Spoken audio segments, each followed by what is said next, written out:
hope you're doing well. These are interesting times. We spoke last devotion of losing a dear friend, and there's many times that I think we could all kind of wonder in our heart,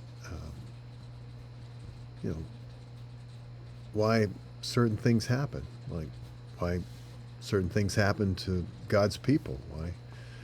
Why doesn't God heal a person? We certainly see the value.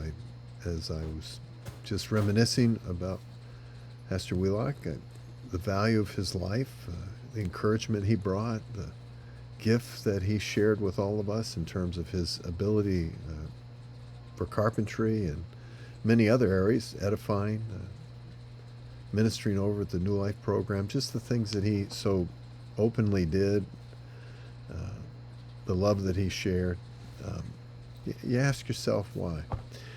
And I just want you to think for a moment, because I know in some parts of perhaps Christianity or even our own life, there can be discouragement because we didn't necessarily get the answer we want.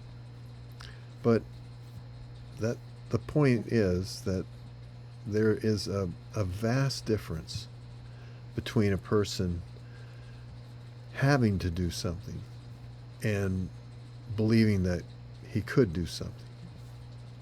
In other words, does God have to? Does he have to do what we ask? I know in Luke 18, verse 1 and on, talks about the mother whose son has been wrongfully treated, and she goes to the judge. He's even an unjust judge, but she just won't stop. And Jesus is encouraging them to pray without ceasing. I get it. There are things that lie on our heart that we just simply can't get rid of. And we're constantly, every time we have an open mind, that it pops in there and we bring it to God. I know that there's situations and people in my life that it just constantly is coming before the throne of God just because it's on my heart. And it should be like that. And we should believe that God, he's not an unjust judge, as we know. He's a just God, and he's going to move on behalf of his children. But does he have to do it the way we want it? Or are we going to be the people who believe that he could do it? I guess one aspect just simply demands. And that's kind of like the child that cries because it didn't get what it wanted. Now, being around grandchildren at the younger ages, they go through a stage where if they don't get what they want, they let you know it. It's hard to say no, especially if you're a grandparent, because you don't have to deal with any of the ramifications of giving them whatever they ask for. But as a parent, what we do know is that you have to say no. You have to not give in to their demand. At least delay it. That's because you love them. That's because it's right. That's because you have something bigger in mind. I remember as a child growing up, my parents were very adamant about eating candy before we ate either lunch or supper or breakfast. Eating any kind of sweets. Why? Because it affected our appetite. And they wanted us to eat a good meal. They didn't matter how much we asked, they weren't going to break that rule. We could demand, but it wasn't going to happen. There's another aspect to it, that we can just simply ask and accept the answer that we get. For us as believers, the Bible's very clear that we have a good God. In Matthew chapter 6 and verse 8, he knows what we need before we even ask. We have a good God. He's a good Father. He loves us. If he takes care of the birds of the air and the flowers on the ground that perish, he says, how much more does he care for us? So we don't have to fret and be anxious as the world is anxious. There in Matthew 6 and verse 25 and on. We can just seek the kingdom because we trust him.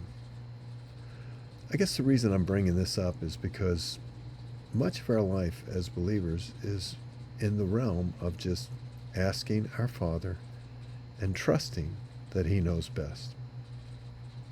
It's not the easiest place to be. I've met many bitter people over my years on this earth, especially since I've become a Christian, where I become aware that something happened in their life and they didn't get what they demanded. And they became so enraged and bitter at God because they didn't get what they asked. It's a sign that they didn't really trust him. They didn't believe him to be a good God. They didn't believe that he cares. He truly cares.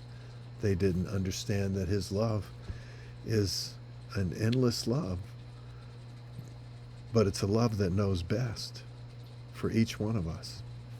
And that we're creatures, not the creator. That he truly has not only our best, but his best in mind. That we're part of that. It's a love that it's an attitude that trusts.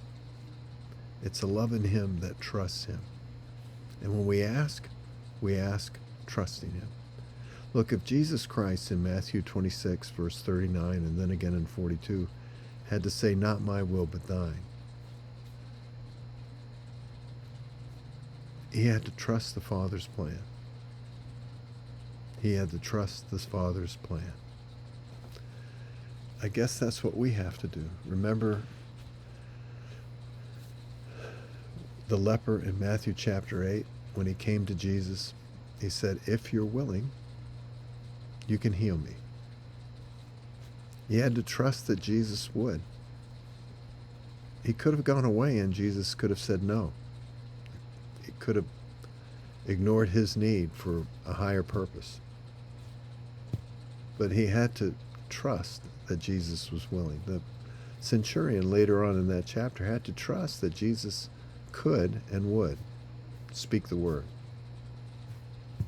We have to trust when we ask that he can, and we have to abide in that trust, leaving the answer to him.